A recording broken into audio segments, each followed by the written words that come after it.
I'm making a cool video while my son is playing on my PSP, which I hacked so he can play Mario Bros. And now I'm going to show you the commercial. Oh, he got angry just like you will be maybe at the end of this video. But Sam is not a traditional billionaire because he believes in the concept of earn to give.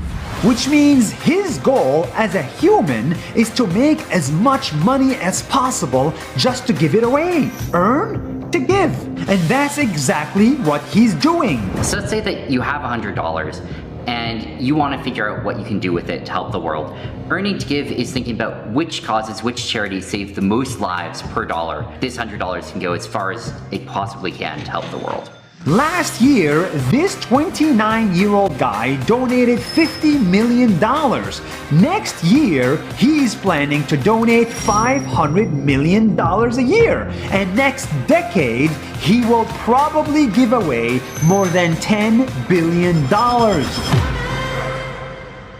The amount of good that you can do for the future of the world is really large, and it's way more than you can do to actually make yourself happy with anything like that amount of money. And he is funding everything you can think of. Global warming. It's one of the biggest problems that we have to tackle together as a world. COVID-19 preparedness. We have to be ready for the next pandemic.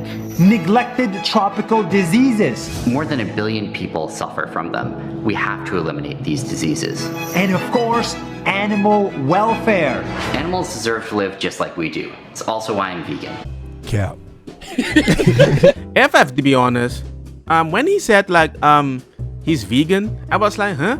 How can you be vegan and that fluffy? That doesn't make any sense. And guess what? It seems that the whole freaking company went down. No! God, please, no! No! No! Let me show you this video of this person that provided a few information so you can have an idea why I don't trust rich people with a lot of money saying they are doing great stuff, because I'm like, just enjoy the freaking money and be selfish. Stop pretending you're a good person, because I don't trust none of you. This is Sam Bankman-Fried. People call him SBF. He's the founder of FTX. He also controlled a crypto hedge fund called Alameda Research, but that's all gone now. He wants you to think he's this sweet guy. He even brought in a famous YouTuber who called him the most generous man in the world. Yep, that happened. Truth is, Sam Bankman-Fried is a liar and a crook. His personal crypto, FTX token, was basically a Ponzi scheme hidden below layers of Moonbro jargon. He even went on Bloomberg's podcast and bragged about it. Yep, that happened. He used his Ponzi token as collateral to borrow billions of real dollars that he couldn't pay back. He then used those real dollars to build an empire out of dying companies like Voyager and BlockFi. This led Jim Cramer to call him the new JP Morgan. That's weird. It's not like Jim Cramer to promote a billionaire con artist. SBF sold people cryptos like Bitcoin, or so they thought. What they really bought from SBF was an IOU. But as long as everyone didn't cash in their IOU at the same time, the scheme worked. Until it didn't. This other a-hole who hates SBF came along and engineered a bank run with some passive-aggressive tweets. It worked. SBF didn't have enough money to repay everyone at once, and now his customers have lost everything. He'll be happy to know that this is exactly how every bank in the world operates.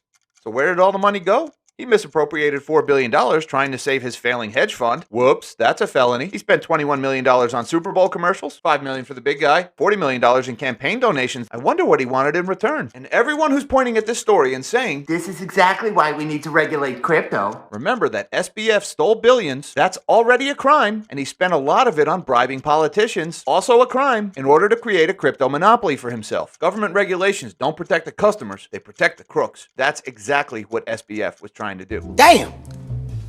So as I said, government regulation are protecting the crooks. I don't trust anybody anymore. So all these people that want to help you in a very nice way, don't even believe them. They are bad people, most of them. So try to be a little more selfish. I'm not saying that they can't help you if you don't find a plan to go along with them, but to put your faith in them, look man, money is running out everywhere, okay? It's going here, left, they keep promoting I got more money than you, and they keep backstabbing each other. The only thing is the battleground is your house, the stupid thing that you might have invested in at the wrong time, at the wrong place. So for me, Make a way to try to survive like back in the day. If you live in a big city, find a way. You have to find a way, because if you don't do something, for example, it's gonna be bad. Right now in Spain, you cannot buy a house with a flat payment on a monthly basis. They said no, it can only be flexible. I told everybody this is going to happen with these greedy people, that everything you want to invest money is almost impossible. And if you didn't buy a house, you can buy a house. It's a pricey anyway. So now I'm the only person that bought a big house with a stable income that the bank is not allowed to change. And now in Spain they said that's illegal. You cannot do it anymore. And if you don't find a way right now, these people will run the cities in the ground with your freaking taxpayers' money. Trust me. Do not trust these people right now, because the good times are gone. All the money they have, they're all being sent to Ukraine for moral points.